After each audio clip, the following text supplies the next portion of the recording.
Before I start this video, I just want to announce for a second time that I have a Discord that you can join. To make it sound a little more enticing than last time, I'll be joining the general voice chat straight after this video uploads to talk to you all, so feel free to join when you can. Thank you. There's a scene where they had all these flares going up over the top of the town, and those flares were lighting the whole scene.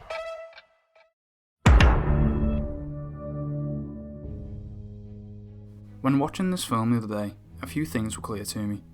It's a masterpiece in cinematography, it's excellent at making you feel emotional, and I had a favourite scene. Initially, I gave 1917 a miss upon its release in 2020, as I was too busy gushing over Joker, and I think we all know how that turned out. Still, I remember being intrigued by the movie, but not really paying it any thought. The premise didn't really speak to me, and I thought it was just going to be another dark and gritty war movie with no identifiable features. Suffice to say, I couldn't have been more wrong. 1917 is a marvel of a film. Undoubtedly, the most famous attribute about this movie is the fact that the entire 119 minutes of runtime is all one shot. Of course, some behind the scenes footage clues you into how they did it without literally making the movie in one take, like cleverly making the character's location completely dark to make the camera cuts seem seamless and unnoticeable. But nevertheless, the final product looks amazing and really makes you feel immersed in the story and invested in the characters. Some may say, too invested. We follow two British soldiers, Schofield and Blake, who have been given the impossible task to cross over into enemy lines and travel far and wide in order to deliver a message that could save the lives of thousands of soldiers, among them being Blake's brother. We follow the two as they trudge through immensely dangerous land, make it out of a collapsing mine, and Blake doesn't make it in honestly the most heart-wrenching scene in the movie. Tell me you know the way. I know the way.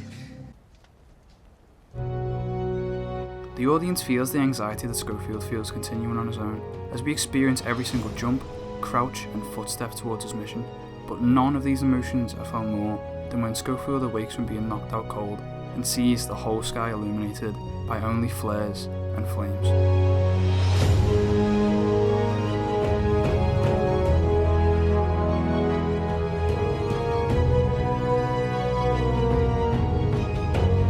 This scene is the one that made me feel more for Schofield than ever before.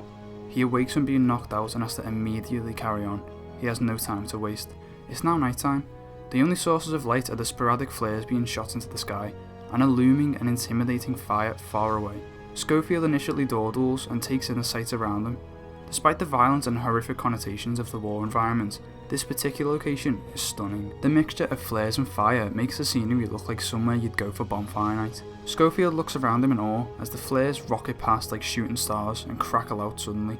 Then he hears a shot and sees one barely miss him and is snapped back into reality. The illusion is broken, and the audience begins to realise that humans inflicted such destruction on this place. The state that they have left this little town in defies belief. Schofield begins to panic and run, narrowly escaping being shot. He now sees the flares as less of a spectacle and more of a tactic. He uses them to his advantage by taking cover when the light shines the brightest, and continuing his mad dash through the ruins when darkness surrounds him. He uses the night window as cleverly as he can, something astonishing for a man that was minutes ago knocked out. Speaking of the night window, one of the main reasons why I made this video was because of the soundtrack that accompanies this scene. It's nothing short of amazing. Thomas Newman perfectly captures that heroic sound and melody, whilst also reflecting the awe of the flares in this piece. Take a listen.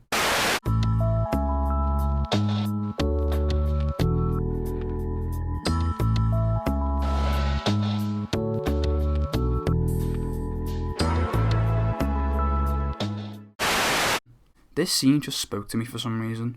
It may have been the music, it may have been the clever lighting, it may have been the severity of Schofield's predicament, or the urgent nature of the mad dashes he was having, but something about this scene stood out from the rest to me. The fact that Schofield's blistering long journey has led up to this small German town in absolute ruin is satisfying to me in a way I can't put into words.